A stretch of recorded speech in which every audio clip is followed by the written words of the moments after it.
Bismillahirrahmanirrahim. Assalamualaikum warahmatullahi wabarakatuh. Alhamdulillahi rabbil alamin. Assalatu wassalamu ala ashrafil anbiya'i wal mursalin wa ala alihi wa ashabihi ajma'in. Wala hawla wala quwwata illa billahil aliyil azim. Allahumma la sahla illa ma ja'altahu sahla wa anta taj'alu hazana idza syi'ta sahla. Rabbi shrah li sadri wa yassir li amri wahlul 'uqdatam min lisani yafqahu qawli, amma ba'du. Kepada yang terhormat Imam Besar Masjid Wilayah Persekutuan yang saya hormati dan saya kasihi, pada segenap asatizah, para alim ulama, para a'immah di masjid yang mulia ini, kepada segenap hadirin wal hadirat hafizakumullah. Alhamdulillah, kita bersyukur kepada Allah Subhanahu wa taala kerana telah sekali lagi bersama-sama dengan saya dalam pengajian ilmu tasawuf karangan atau kitab berjudul Ayyuhal Walad karangan Imam Al-Ghazali rahimahullah, yang mana sekarang kita berada di persambungan nasihat tentang pentingnya ilmu dan amal. Imam Ghazali rahimahullah menjelaskan kepada muridnya yang meminta nasihat daripada beliau dengan berkata, Qala mu'allifur rahimahullah wa nafa'ana bihi wa bi ulumihi amin. Wa'lam anna ba'da masailika allati sa'altani anha la yastaqimu jawabuhu bil kitabati wal qawli. Bal in tablugh tilkal halata ta'rif ma hiya wa illa fa'ilmuha minal mustahilati li'annaha zawqiyatun wa kullu ma yakunu zawqiyan la yastaqimu wasfuhu bil qawli ka halawatil hulwi wa mararatil murri la tu'rafu illa bidzawqi. Hadirin wal hadirat rahimahullah. Beliau berkata, wa'lam, ketahuilah, anna ba'da masailika, sesungguhnya sebahagian daripada pertanyaan-pertanyaan kamu atau permasalahan-permasalahan kamu yang telah engkau tanyakan kepadaku, la yastaqimu jawabuhu, jawab dia tak boleh nak yastaqim, tak boleh nak lurus, tak boleh nak direct jawab. Lebih kurang macam tu. Dia bukan macam 1 tambah 3 berapa ustaz? 4. Dia tak boleh. Sebab apa? Sebab yani la yastaqimu jawabuhu bil kitabati wal qawli.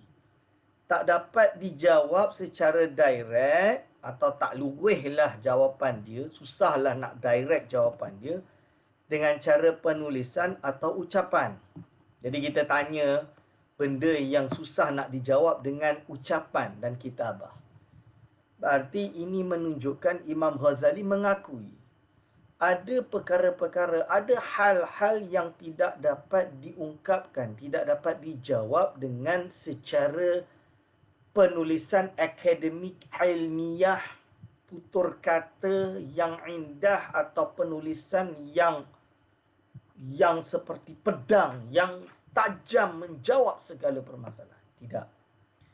Bal in tablugh tilkal halata, malah kalau tidak sampai kepada, kalau engkau tak sampai, malah kalau engkau tidak sampai ke derajat tersebut, keadaan tersebut,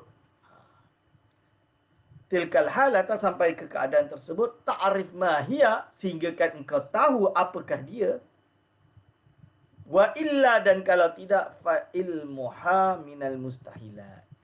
Jadi kalau engkau tak sampai dalam keadaan situasi atau di dalam keadaan posisi, keadaan seperti derajat tersebut, maka ketahuilah untuk mengetahui jawapan dia, mengetahui bagaimana keadaan tersebut adalah termasuk dari perkara yang mustahil. Ini yang dimaksudkan Imam Al-Ghazali. Ini adalah ilmu yang tak dapat dijawab dengan logik.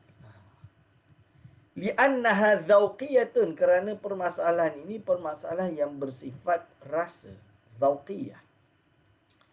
Jadi zauqiyah ini adalah benda yang kita boleh tahu kalau kita dah mengalaminya. Jadi kalau kita belum mengalaminya, macam mana kita nak jawab? Zauqiyah. Wa kullu ma yakunu zauqiyan la yastaqimu wasfuhu bil qawli. Segala apa yang bersifat zauqi, rasa, maka menyifatkannya itu tak boleh konsisten bil qawli, dengan ucapan. Tak boleh nak konsisten. Jadi tak boleh nak jelas bil qawli, dengan ucapan. Kahalawatil hulwi, seperti apa manisnya manisan. Macam mana tuan-tuan nak jelaskan kepada saya manisnya atau sedapnya sebuah kek atau sebuah, contohlah, ada satu kedai kek di Pabika. Pabika sebelah Masjid Wilayah, ada kedai kek misalan dia. Saya pun tak tahu ada kedai kek apa kat situ. Contohlah. Lalu tuan-tuan dah merasakan kenikmatan kek tersebut. Lalu nak ajak saya pergi situ. Tapi saya kata saya tak nak pergi. Saya tak suka kek. Saya dah cuba dah 2-3 kek, saya tak suka. Saya tak suka. Lalu tuan nak kata pada saya, Ustaz, kek ni betul-betul sedap. Saya kata kat dia, okey, bagi saya bukti macam mana kek tu sedap sebelum saya rasa. Bagi saya bukti. Buktikan secara rasional bagaimana rasa kek tersebut. Tuan-tuan tulislah makalah ilmiah 100 muka surat.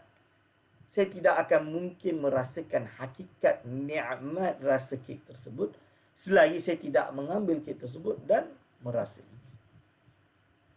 Betul ke tidak? Cuba kita renungkan. Ini dia kata, kahalawatil hulwi. But how you want to describe macam mana the sweetness, kemanisan sebuah manisan tersebut? Susah. Wa mararatil murri, dan bagaimana rasanya, iaitu rasa pahitnya perkara yang pahit. Perkara yang pahit. Jadi contoh dia, makan buah mempelam yang tak masak tu, rasa pahit kan. Mempelam tu rekat pahit, masam. Masam macam tu. So, ada orang memang suka, nikmat sangat. Bagi dia, dah memang, Masya Allah, nikmat dia, Masya Allah. Jadi orang yang tak tahu rasa, pelik. Durian. Kita cakap dekat satu dunia, makanan, buah yang terbaik di dunia adalah durian. Durian ni, Masya Allah, Syekh. Kalau masuk tu dalam mulut tu, nikmat dia, Masya Allah. Datang orang Arab, dia tengok dah pelik. Buka je bau dia, lari dia kata ini buah jahanam ni. Betul. Saya ada bawa tamu orang Arab, guru saya. Suami isteri. Si suami suka, si isteri lari. Dia tak suka. Dia kata, rasa dia macam buah jahanam. Suami dia suka. Dia kata, tak, dia sedap. Tapi aku boleh makan 3 biji je. Tak kuat, dia kata. Tapi sedap. Tengok, macam mana nak describe? Tak boleh nak describe. Kerana apa? Soalan-soalan yang bersifat pengalaman rohani. Ini bukan perkara yang boleh kita jawab dengan lisan. Bukan boleh jawab dengan tulisan.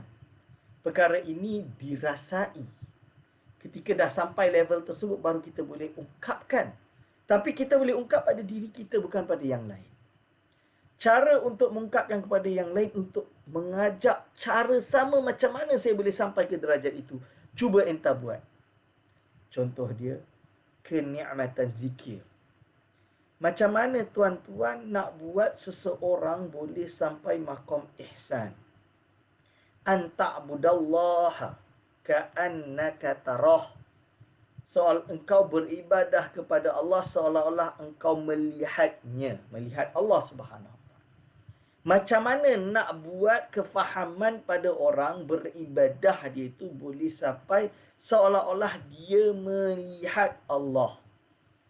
Ini bukan perkara yang rasional.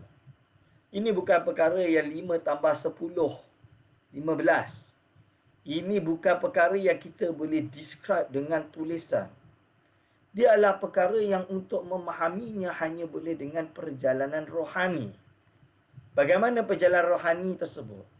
Seorang guru mursyid yang alim yang sudah sampai level tersebut, yang memang dia dengan wiridnya tadi, dia sudah anta'budallaha ka'annaka tarah, engkau beribadah kepada Allah seolah-olah engkau melihat Allah. Dia dah sampai makam khusyuk tadi. Lalu kita ingin sampai kepada derajat ihsan yang dimaksudkan dalam hadis tersebut.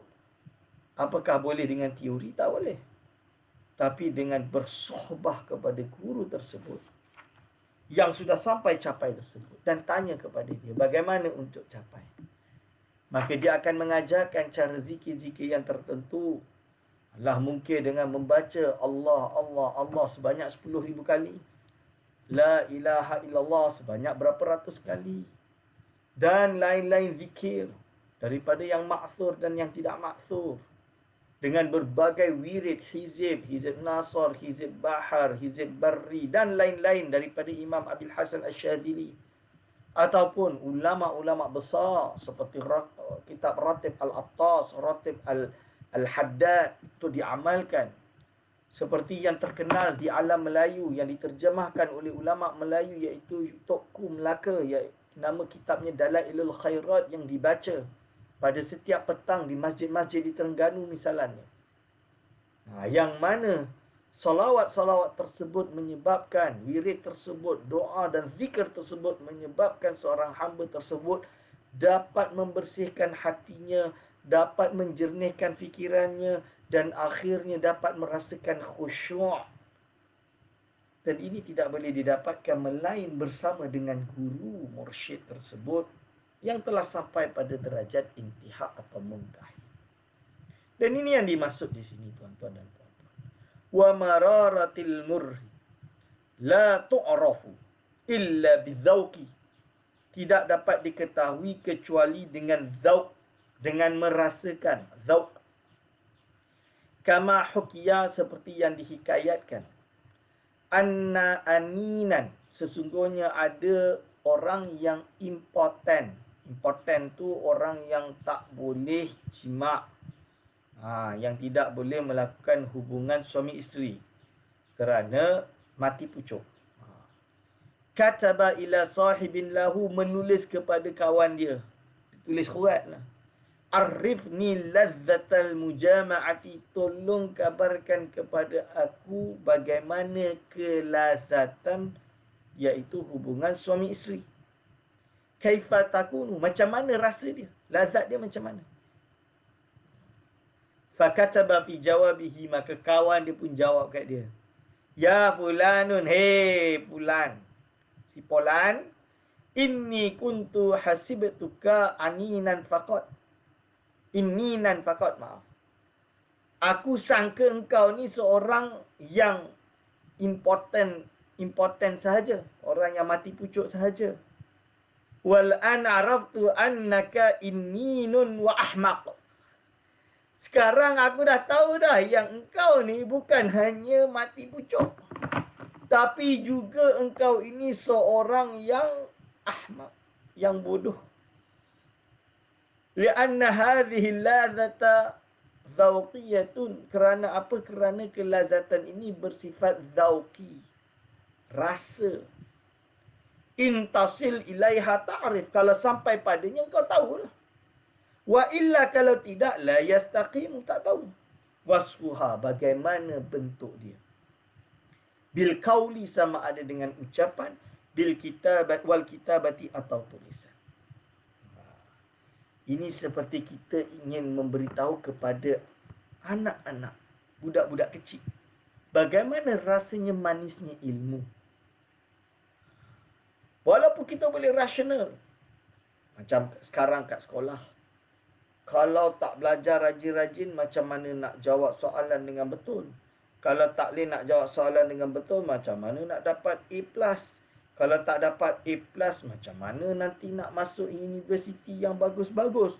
Kalau tak masuk universiti yang bagus-bagus, macam mana nak dapat degree yang bagus-bagus? Kalau tak dapat degree yang bagus-bagus, macam mana kita nak kerja, dapat kerja yang sedap? Yang boleh kita duduk dalam aircon tapi gaji banyak. Ini adalah logik yang biasa kita berikan kepada anak-anak kita. Walaupun logik ini adalah salah. Dan saya nasihatkan kepada guru-guru di Malaysia, Kementerian Pendidikan di Malaysia, KPM, ini adalah pendidikan yang salah. Dari kecil kita dah masukkan dalam otak anak-anak bangsa Malaysia bahawa duit segala-galanya, kerja segala-galanya. Itu tak betul. Tapi kita kena bagaimana cuba menarik mereka agar cinta ilmu. Tapi susah. Tak boleh nak berbentuk tulisan, tak boleh nak berbentuk ucapan. Kerana apa? Dia manisnya ilmu hanya boleh dirasakan ketika seseorang itu menceburi di dalam ilmu. Bila kita tahu, kita dah baca banyak, kita dah ada ilmu, lulus universiti ke, lulus pondok ke, jadi ulama yang hebat ke, ada berbagai soalan kita tahu dekat mana sumber kita boleh jawab. Kalau ahli fizik tu, dia dengar je dia dah keluar quotation dah. Manis ilmu tu dia dah rasa. So macam mana nak terangkan perkara kemanisan ilmu kepada anak yang kecil? Tak boleh, susah. Kerana dia masih tak sampai. Dan dia kena rasa ilmu tu dulu. Oleh sebab itulah ulama-ulama dahulu, contohnya dalam kitab Ihya Ulumuddin. Dalam kitab Ihya Ulumuddin, Imam Al-Ghazali rahimahullah, dalam kitab yang pertama yang bernama Kitabul Ilmi, The Book of Knowledge. Pertama sekali Imam Ghazali adalah mendedahkan kepada pembacanya tentang pentingnya ilmu. Tapi bukan dengan gambaran seperti yang digambarkan oleh kita pada hari ini. Dengan cara semuanya kembali kepada kerja, duduk dalam aircon, gaji besar. Akhirnya apa yang terjadi? Kita akan melahirkan bangsa yang belajar kat sekolah untuk dapat A, menghafal soalan, hafal jawapan, masuk SPM, jawab, dapat A, 10A, baca kitab tak erti, bahasa Arab tak erti tulis. Kalau pandai bahasa Inggeris, boleh bahasa Inggeris, tapi mungkin tak ada nikmat, kesukaan, cita rasa dengan bahasa itu sendiri. Ini yang kita tak nak. Masuk ke universiti, akhirnya fail, dan ini banyak yang terjadi. 10A student masuk universiti fail kerana dia tidak merasa penting falsafah hidup itu sendiri. Dan apa yang terjadi lagi ketika dia masuk di tempat pekerjaan, yang dia fikir adalah macam mana untuk dapat duit yang banyak. Jadi semuanya tentang duniawi, bukan lagi tentang kenapa tujuan kita menuntut ilmu. Supaya kita dapat mendekatkan diri kepada Allah, supaya kita dapat memberi manfaat kepada umat, supaya kita sendiri tahu bahawa ilmu ini adalah ilmu yang wajib untuk dipelajari. Kita ingin melahirkan bangsa kita, bangsa yang cinta ilmu. Bukan melahirkan bangsa kita yang dapat 10A, stamp, mumtaz, mutasofi, baca kitab tak erti. Kita tak nak sebenarnya. Kita nak lulus 10A, mumtaz, mutasofi. Bagi mumtaz, mutasofi, semua kitab dia boleh baca. Kita nak lahirkan seperti itu. Ini adalah tugas kita. Biarlah kalau kita pointer terus. Tak sepatutnya memaksa guru besar untuk mendapat pointer yang tinggi. Sebab belum tentu dengan pointer yang tinggi anak didik dia bagus. So apa meter dia nak kira, Ustaz? Kita tak boleh guna cara seperti itu. Kita tak boleh ada KPI dengan cara seperti itu. Statistik begitu. Kerana ini adalah perkara zauqiyah. Tarbiyah ini adalah perkara zauqiyah. Bersifat rasa. Ini yang dijelaskan oleh Imam Ghazali. Jadi kita tahu bahawa kita boleh cuba mendidik dengan ma yakhruju minal qalbi yaqa'u fil qalbi. Apa yang keluar daripada hati, dalam hati, dia akan masuk dalam hati juga. So kita mengajar kerana kita cinta. Kita cinta murid kita. Saya berpengalaman mengajar di pondok, kami tidak dapat gaji yang banyak. Bukan gaji yang banyak, tak dapat gaji. Hanya 200-100 ringgit setahun. Tapi saya mengajar 6 tahun di pondok. Khidmat. Tujuan dia sayang untuk guru kami dan kami khidmat untuk menolong dia mendidik pelajar-pelajar pondok. Dan pelajar pondok ni, yuran dia bukannya 600 ringgit sebulan. Tak macam sekolah-sekolah agama yang ada dekat Malaysia. Kami di pondok, yuran dia terus terang RM300 setahun. RM300 setahun. Misalnya. Tapi yang penting bagi kami adalah ilmu. Dan guru yang mengajar untuk ilmu. Untuk menyebarkan ilmu. Melatih belajar. Kami ingin murid-murid itu pandai. Seperti mana waktu kami belajar, ingin guru kami itu mengajar kami sehingga kami pandai. Tahu ilmu. Boleh baca kitab. Lulus tak lulus ujian tu urusan lain. A tak A itu urusan lain. Nombor 1, nombor 2 itu urusan lain. Itu urusan duniawi. Tapi yang penting ada ilmu tak? Ini.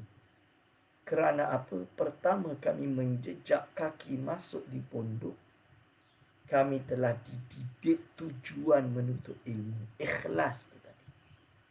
Kerana kami dididik, kenapa kita pergi ke pondok? Kenapa kita menuntut ilmu? Kenapa ilmu itu sangat berharga? Bukan kerana uang. Bukan kerana jawatan. Bukan kerana semua perkara-perkara dunia. Tapi kerana ini fardu. Allah suruh ni. Kalau tak nanti masuk neraka apa nak jadi? Kerana apa? Kerana kalau dah ada ilmu, orang susah nak tipu kita. Orang duk cakap ni keluarkan apa hukum ke fatwa ke yang tak betul ni kita boleh tahu tu betul ke tak betul. Nak kata apa? Kita dah hatam kitab ni. Bila orang bertanya ni hukum dia apa? Kita tahu sumber dia. Kalau ada isu terbaru kita boleh jawab. Dan jawab ni bukan nak tunjuk kita hebat, bukan. Tapi kerana umat perlu jawapan. Jangan pula jadi orang yang hanya ingin memporak-porandakan umat. Tahu hukum, tahu sedikit ilmu, datang dengan berbagai konspirasi teori. Mengajak umat untuk tidak mengikuti sesuatu. Mengajak umat untuk meninggalkan keselamatan, pergi kepada kehancuran seperti yang terjadi hari ini. Dalam keadaan COVID ni macam-macam teori keluar, konspirasi teori. Umat sepatutnya, ulama sepatutnya mengajak kepada kebenaran, kebaikan. Jangan mengula keluarkan teori dengan mengatakan macam-macam. Tentang vaksin lah, itulah, dajjal lah, apalah. Ini jelas di dalam Islam. Kita disuruh untuk tadawi, berobat dan prevention, pencegahan. Ini adalah kena perlu kepada ahlul khibrah. Dan rujuklah kepada ahlul khibrah. Misalan dia, tuan-tuan dan puan-puan. Ayuhal walad, wahai anakku. Ba'du masailika min hadzal qabil. Beberapa masalahmu dari jalur ini. Jadi masalahmu ni ada benda-benda yang bersifat zauqi. Susah nak cakap. Kau nak minta nasihat apa ke aku? Kau dah belajar banyak ni, kau dah tahulah sepatutnya. Lebih kurang macam itulah nak kata. Wa ammal ba'du alladhi yastaqimu lahu al-jawab. Okey, ada sebahagian soalan yang boleh untuk dijawab. Yang mana kalau jawab ni bolehlah, selesailah. Faqad zakarnahu, yang mana telah aku sebutkan fi Ihya'i Ulumi, iaitu dalam kitab Ihya' Ulumuddin. Jadi Imam Ghazali dah sebut perkara ini dalam kitab Ihya' Ulumuddin. Wa ghairihi, dan kitab-kitab lain. Wa nadhkuru huna nubadhan minhu, dan sekarang aku nak sebutkan sebahagian daripadanya. Wa nushiru ilaihi, dan aku mengisyarahkannya kepadamu. Fa awwalu su'alika, maka soal yang paling awal, qad sa'altani anisaliki ma wajaba alaihi, iaitu engkau tanya padaku tentang orang yang berjalan ni, salik ni, traveler ila Allah ni, ma wajaba alaihi, apa yang wajib baginya. Ni aku nak khabar ni. Ini aku boleh jawab. Ni aku boleh jawab. Masalah kau nak sampai derajat ihsan tu bab lain. Tapi jalan nak menuju ihsan tu dulu. Jalan pertama bagi semua orang yang saleh ada 4 perkara yang dia kena pegang. Awwalul amri i'tiqadun sahihun la yakunu fihi bid'atun. Yang pertama, dia kena memiliki i'tiqad yang sahih, yang tidak ada padanya bid'ah. Tidak ada padanya perkara tokok tambah dalam agama. Maksud dia apa? Dia tak boleh jadi Mu'tazilah sesat, Syiah sesat, ajaran-ajaran sesat. Tak boleh menjadi golongan zawahir yang dalam keadaan seperti golongan yang mentajsimkan Allah, mujassimah, yang mentashbihkan Allah, musyabbihah. Seperti golongan-golongan ekstremis, khawarij ataupun khawarij yang seperti pada hari ini ISIS, dan golongan-golongan yang sesat. Begitu juga golongan yang telah difatwakan sesat di beberapa negeri seperti golongan Wahabi. Ini adalah semua perkara-perkara ajaran-ajaran yang sesat yang tidak boleh diikuti. Pertama, kena ada i'tiqadun sahihun menurut Imam Al-Ghazali rahimahullah. Kerana akidah yang sahihah menyebabkan amal itu diterima di sisi Allah. Akidah yang batilah adalah tidak diterima oleh Allah. Dan ulama dah menjelaskan.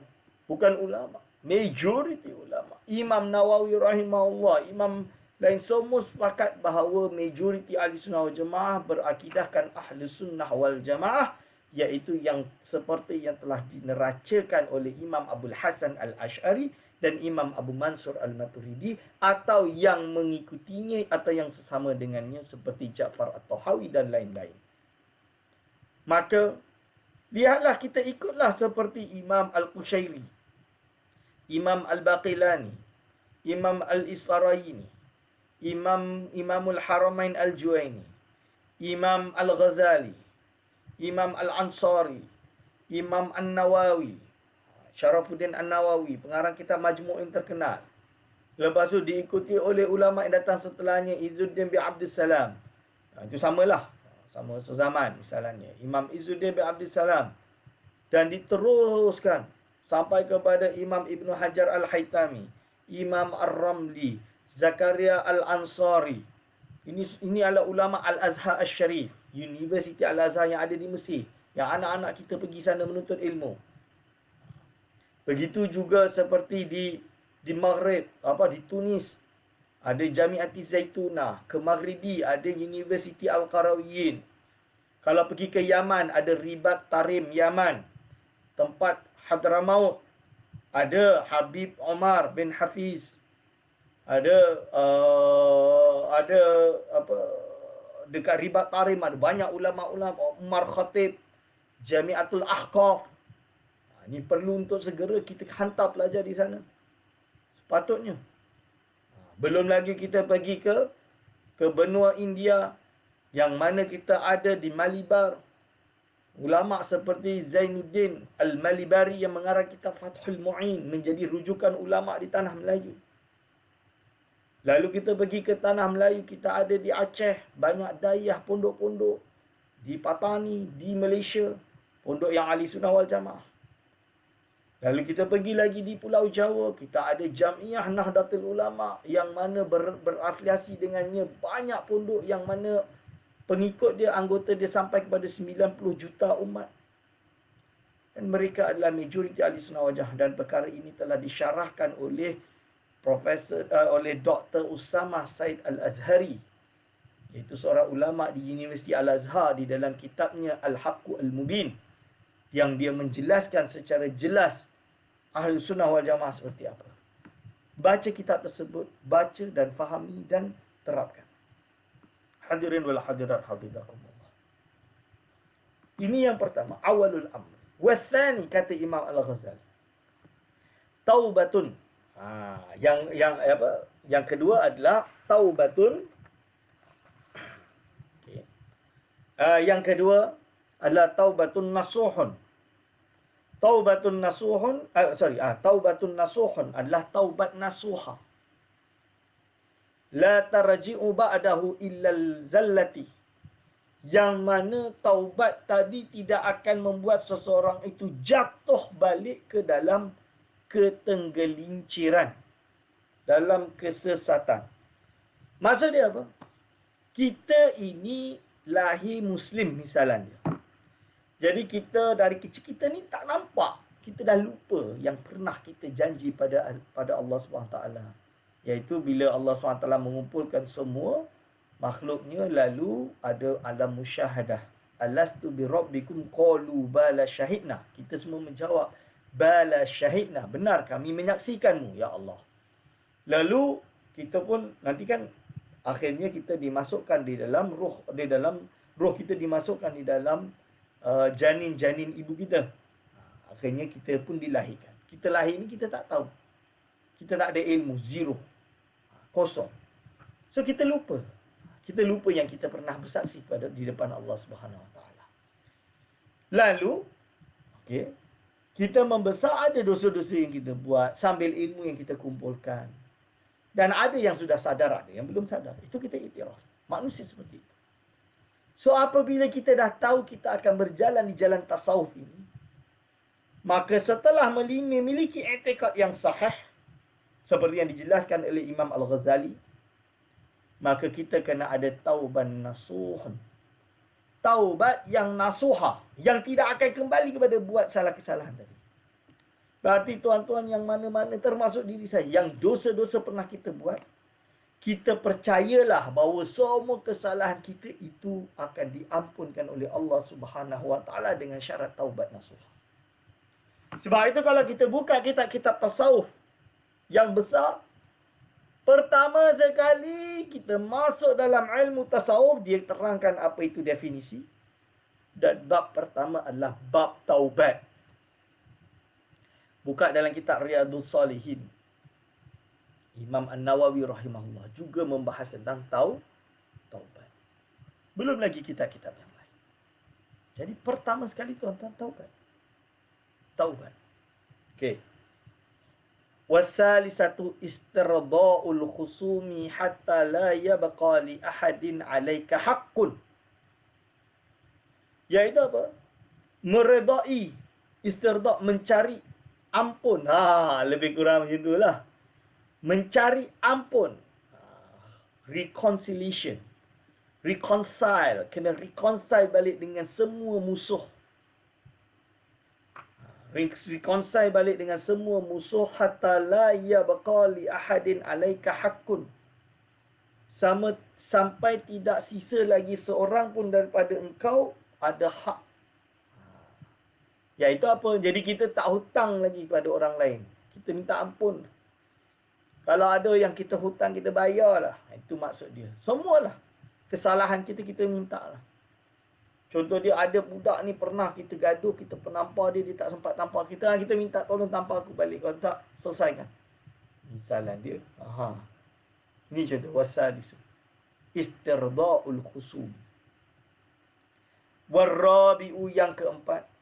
Tahsilul ilmi syari'ati qadra ma tuaddi bihi awamirallahi ta'ala. Faziyadatu ala hadzal qadari laysa biwajibin. Thumma minal ulumil akhirati ma yakunu fihi an-najat. Maksud dia apa? Yang keempat adalah menghasilkan ilmu syariah. Jadi kena belajar ilmu syariah.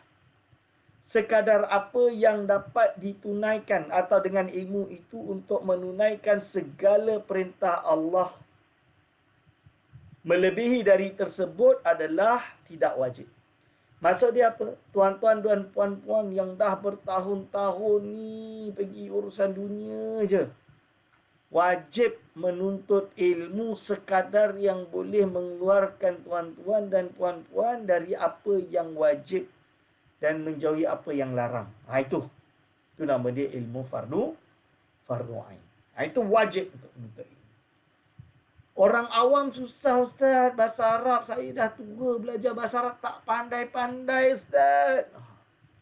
Kan ada orang tua belajar bahasa Arab, tak pandai-pandai.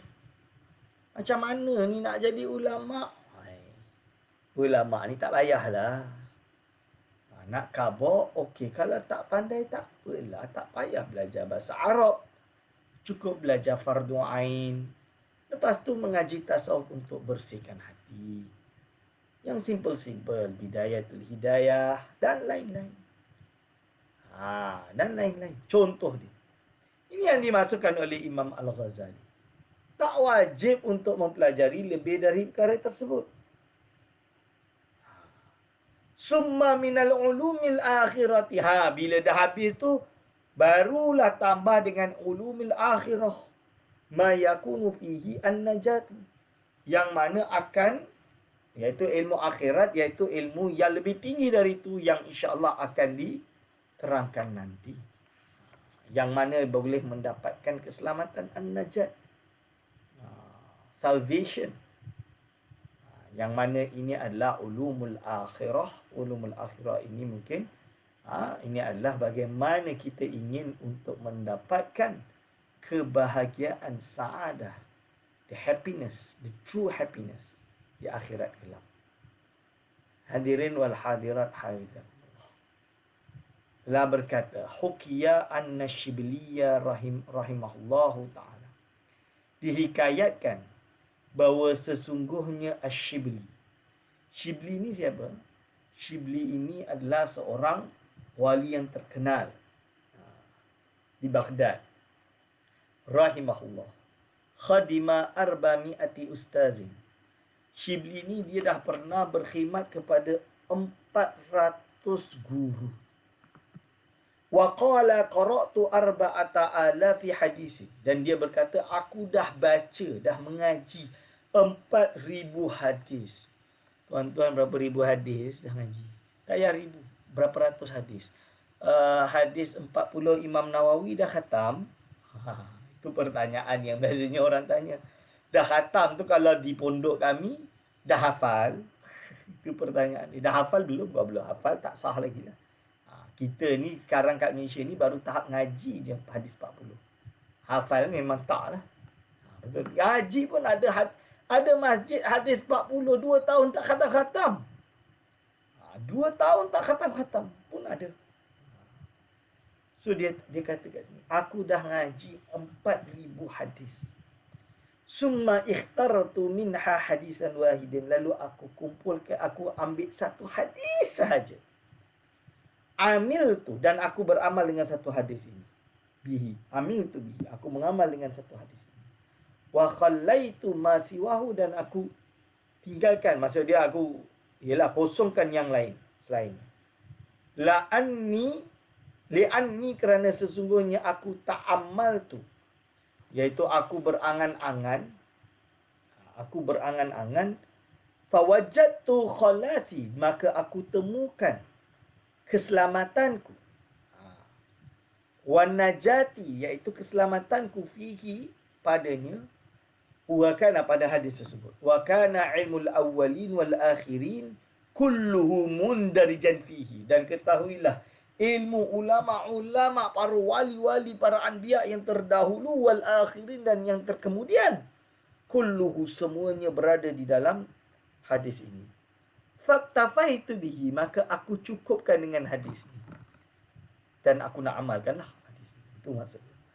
Wa dzalika, hadis tersebut adalah anna Rasulullah sallallahu alaihi wasallam, sesungguhnya Nabi Muhammad sallallahu alaihi wasallam qala, telah bersabda li ba'di ashabihi, kepada sebahagian sahabatnya, i'mal li dunyaka biqadri muqamika fiha.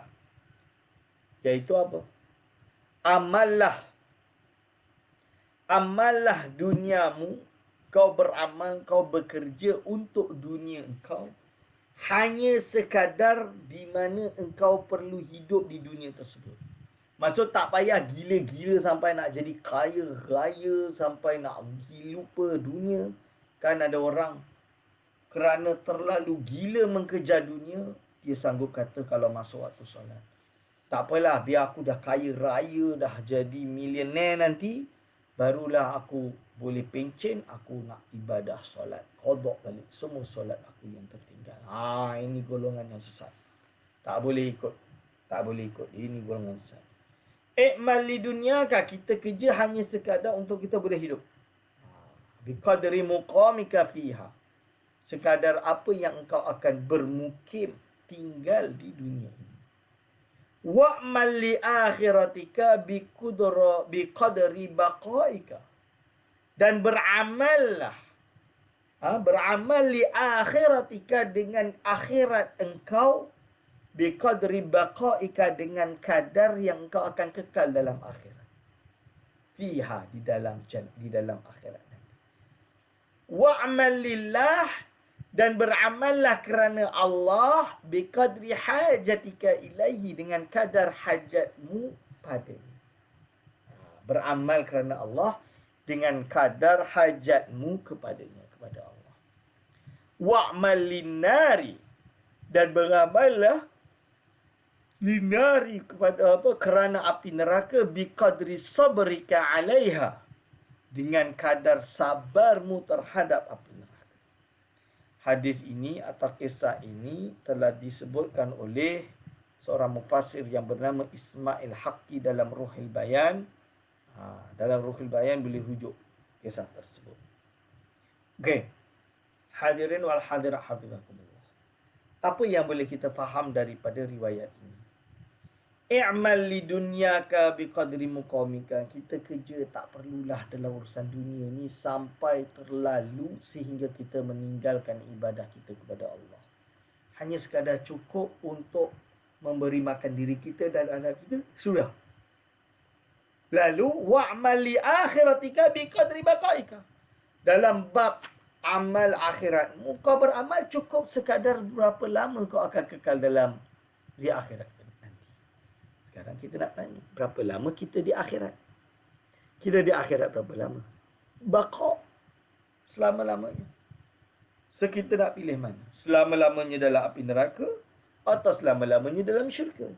Kalau selama-lama dalam syurga, syurga yang mana? Nak selama-lama duduk dekat pintu syurga sahaja? Pintu syurga yang pertama sahaja? Tak ada benda. Selamat je lah. Selamat dari api neraka. Dah. Duduk jaga pintu syurga. Duduk kat dinding sahaja. Menikmati jannah kerana tak disiksa. Melihat jannah kerana tak disiksa. Apakah kita ingin itu sahaja? Atau kita ingin kerana kita akan kekal di dalam syurga, kita ingin berada di syurga Firdaus, syurga yang tertinggi dengan mahligai yang besar, dengan berbagai jenis makanan dan kenikmatan. Atau justru kita ingin sentiasa melihat Allah Subhanahu wa Ta'ala. Kerana apa itu adalah kenikmatan yang tertinggi, ru'yatullah. Melihat Allah SWT adalah kenikmatan yang tertinggi, tuan-tuan dan puan-puan. Wa'mal li akhiratika biqadri baqaika fiha. Wa'mal lillah biqadri hajatika ilaihi. Dan beramallah kerana Allah dengan kadar keperluanmu terhadapnya. Kita tanya, kita perlu kepada Allah ni berapa banyak? Segala urusan dunia kita, tuan-tuan dan puan-puan. Segala urusan akhirat kita, tuan-tuan dan puan-puan. Semuanya kerana Allah. Maka kita beramal kerana kita berhajat kepada Allah di mana pun kita berada. Urusan duniawikah, urusan ukhrawikah, kita berhajat kepada Allah. Wa'mal linnari biqadri sabrika 'alaiha. Dan beramal untuk api neraka dengan kadar kesabaranmu padanya. Kita tahu api neraka seksa macam mana. Kita beramal supaya kita boleh jauh. Penat Ustaz nak beramal ni, nak solat ni banyak. Tak apa, daripada kau sanggup tak sabar duduk kat api neraka. Oh tak sanggup, tak sanggup. Buatlah. Itu maksud dia. Tak sanggup duduk api neraka, buat ibadah sekarang. Solat duha. Ni dah nak waktu duha. Habis kelas ni, solat duha dulu. Ambil waktu. Tak payah lama. 2 rakaat, 4 rakaat. 2. Atau 2 saja, paling sikit. Pun tak apa. Dah nak buat macam mana? Iman tipis. At least buat daripada tak buat langsung. Ada orang tak peduli dengan solat. Solat pun tak solat. Tak peduli dengan yang wajib, tak peduli dengan haram. Dia ingat dunia ni dah selama-lamanya. Dia tak tahu akhirat nanti tu yang selama-lamanya. Baqa'. So, dunia ni sekejap je. Come and goes. Finish. Hidup. Ya, habis. Cuba kita renungkan diri. Kita nak berada di mana? Di akhirat bahagia atau di dunia bahagia? Kalau di akhirat bahagia, biarlah di dunia ni dicaci maki orang ke apa. Biarlah, nak buat macam mana. Ya salam. Ayyuhal waladu, wahai anak. Idza alimta bihadzal hadis. Kalau engkau tahu dengan hadis ini. La hajata laka ilal ilmi al-kathir. Tidak ada hajat bagimu kepada ilmu yang banyak. Jadi engkau tak berhajat kepada ilmu yang banyak. La hajata laka ilal ilmi al-kathir. Jadi, buat apa kau nak ilmu? Ni sebab dia tengah tegur pelajar ni. Yang dah mengaji lama-lama tak faham-faham juga. Dah mengaji lama-lama boleh pertanyakan juga. Macam sekarang lah. Orang kadang-kadang dah menuntut ilmu, semakin banyak ilmu dia bukan semakin tawaduk, tapi semakin sombong. Semakin sombong. Semua salah. Ulama dulu salah. Aku seorang je betul. Tak payah nak ikut ni. Tak payah semua salah. Aku seorang je betul. Lalu nak buang mana ulama besar-besar. Abul Hasan Asyadili nak buang mana. Syekh Muhammad Bahauddin An-Naqsyabandi nak buang ke mana. Abdullah Al-Haddad nak buang ke mana. Itu semua macam mana. Abdul Ghani An-Nabulusi nak buang ke mana. Pertanyaan. Kita jangan sombong. Kita jangan sombong. Kalau kita tak faham, kita mungkin menolak. Kita khusnuzan. Kita bawa. Atau kita dah. Tak payahlah. Cukup. Sekadar ni sahaja. Macam tu. So, jangan sombong. Oh, aku seorang yang betul. Yang lain semua sesat. Itu sombong. Lebih-lebih lagi ulama-ulama yang terkenal di dunia ni yang menerangi seluruh alam. Seperti Habib Omar bin Hafiz. InsyaAllah. Dia ulama. Ulama akui kealiman dia. Ulama akui kesolehan dia. Macam mana kita pula pada hari ini sewenang-wenangnya nak menyesatkan dia. Na'udzubillah. Cuba kita renung. Betulkan balik. Apa kesalahan kita? Al-Azhar Al-Sharif mengakui Habib Omar bin Hafiz. Al-Azhar Al-Sharif. Siapa kita? Dan tiba-tiba hari ini boleh pula nak sesatkan dia. Na'udzubillah. Wa ta'ammal fi hikayatin ukhra. Dan cuba renunglah engkau pada hikayat yang lain. Wahya, hikayat tersebut, anna Hatim al-Asammi. Sesungguhnya Hatim al-Asam. Kana min ashabi syaqiqil balkhi. Dia adalah kawan, saudara ashab. Yang kawan kepada Syaqiqil Balkhi. Rahmatullahi ta'ala alaihim. Fasa'alahu lagu dia bertanya padanya yauman suatu hari. Wa qala sahabtani munzu salasina sanatan. Engkau dah ikut aku sejak 30 tahun. Mahasiluka fiha. Apa yang kau dapat selama 30 tahun ni? Ditanya. Qala. Maka dia menjawab. Hasal tu aku menghasilkan. Samania fawaidah. Sebanyak 8 faedah. Minal ilmi, daripada ilmu. Wahya, iaitu takafini minhu. Apa yang mencukupkan kepada aku daripada ilmu. Cukup ilmu yang apa yang cukup yang aku perlukan. Lainlah ulama. Ulama sekarang, vaksin ni halal ke tak halal, dia kena kaji. Dia kena ada ilmu. So, dia akan mengkaji, membaca kitab-kitab yang banyak, yang besar untuk mencari jawapan. Misalan dia, contoh dia. Tapi kalau orang awam, cukuplah dengan ilmu sekadarnya. Cukup, yang penting amal ni. Jangan banyak ilmu, lupa amal. Itu pun tak boleh. Itu dipanggil dengan ulama su'. Ulama yang tak baik. Okey.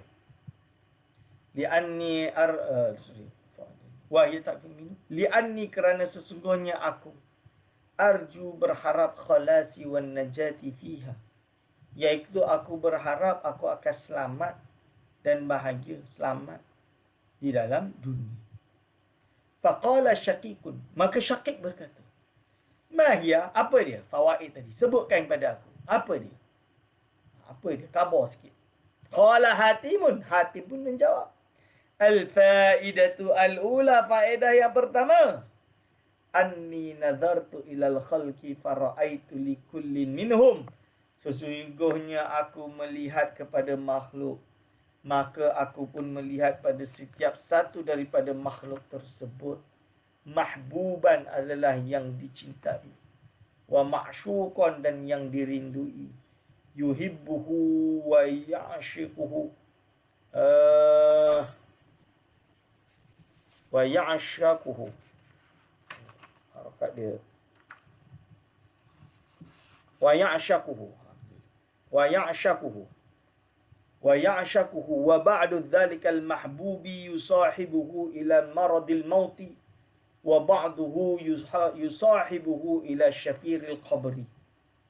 Yang bermaksud, sesungguhnya aku melihat manusia, makhluk ni. Aku melihat makhluk ni. Fara'aitu likullin minhum mahbuban. Setiap orang ni, dia dicintai. Dirindui. Dirindui. Dan ada yang mencintainya. Merinduinya. Wa ba'du dhalikal mahbub yusahibuhu ilal maradil maut. Ada yang sampai mengikuti sampai dia dah meninggal. Sampai sakit dah nak mati. Wa ba'duhu, dan sebahagiannya akan mengikutinya sampai masuk di dalam kubur. Ila syafirul qabri, sampai masuk dalam kubur. Sampai masuk dalam kubur. Ada yang kata macam sampai macam tu lah di dunia ni. Summa yarji'u kulluhu wa yatruku faridan wahidan. Lalu apa terjadi? Semua orang akan meninggal, akan balik dan meninggalkan dia seorang-seorang dekat kubur tadi. Wala yadkhulu ma'ahu fi qabrihi minhum ahadun. Tidak masuk bersamanya di dalam kubur seorang pun daripada mereka. Jadi orang yang mengiringi tadi tak ada seorang pun masuk kubur bersama dia. Tak ada. Semua dah meninggalkan dia. Semua balik. Tatafakar tu, maka aku berfikir-fikir. Aku pun berfikir-fikir. Wa qultu, dan aku berkata. Afdalu mahbubil mar'i ma yadkhulu ma'ahu fi qabrihi. Sebaik-baiknya yang dicintai seseorang itu apa yang masuk bersamanya di dalam kuburannya. Wa yu'annisuhu, dan akan menyayangi dia, yang akan kesiankan dia lah. Yang akan membuat dia bahagia lah. Fihi, di dalam. Fama wajadtuhu illa al-a'mal as-salihah. Dan aku tak temukan kawan tadi yang boleh masuk dalam kubur bersamanya dan membahagiakan di dalam kubur, melainkan satu yang bernama illal a'mal as-salihata, iaitu melainkan amalan-amalan yang soleh, tuan-tuan dan puan-puan. Hanya amalan yang soleh. Fa akhadtuha mahbuban li, maka aku pun ambil. Aku ambil dan aku buat amal soleh ini perkara yang dicintai bagiku. Litakuna sirajan fi qabri, supaya dia menjadi cahaya di kuburanku. Wa tu'anisani, supaya dia akan membahagikan aku fihi, di dalam kubur. Wala tatrukani, dan dia tidak meninggalkan aku farida, seorang-seorang je kat situ. Tuan-tuan dan puan-puan, hadirin wal hadirat hafizakumullah. Ini menunjukkan pentingnya amal soleh. Amal soleh kita. Yang mana amal soleh kita yang akan membantu kita di akhirat kelak. Al-faidatu as-saniyatu. Faedah yang kedua. Anni ra'aitul khalqa, sesungguhnya aku melihat makhluk. Yaqtaduna ahwa'ahum, mereka mengikut hawa nafsu mereka. Wa yubadiruna ila muradati anfusihim, dan bekerja-kerja, mubadarah, bekerja-kerja untuk mencapai kepada apa? Kehendak nafsu-nafsu mereka, kehendak diri-diri mereka. Fata'ammaltu, maka aku pun berangan-angan. Maka aku pun berangan-angan. Fi qawlihi, pada firman Allah Subhanahu wa ta'ala. Wa amma man khafa maqama rabbih wa naha nafsa anil hawa fa innal jannata hiyal ma'wa. Barang siapa yang takut iaitu terhadap Allah Subhanahu wa ta'ala. Sekejap.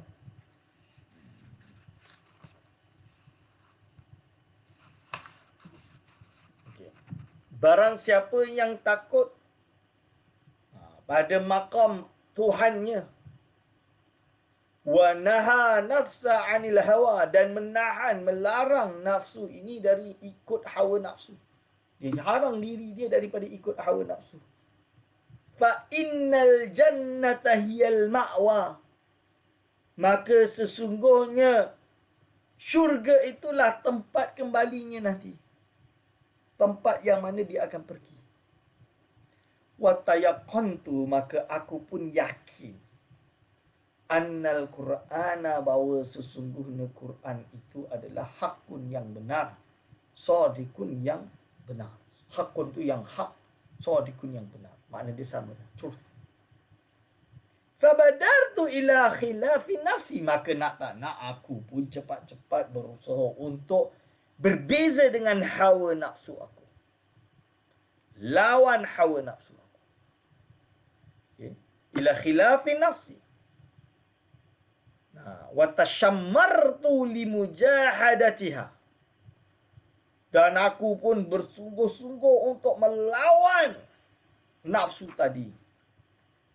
Wa ma matta'tuha bihawa, dan aku tidak menyedapkan hawa nafsu dengan diriku dengan hawa nafsu.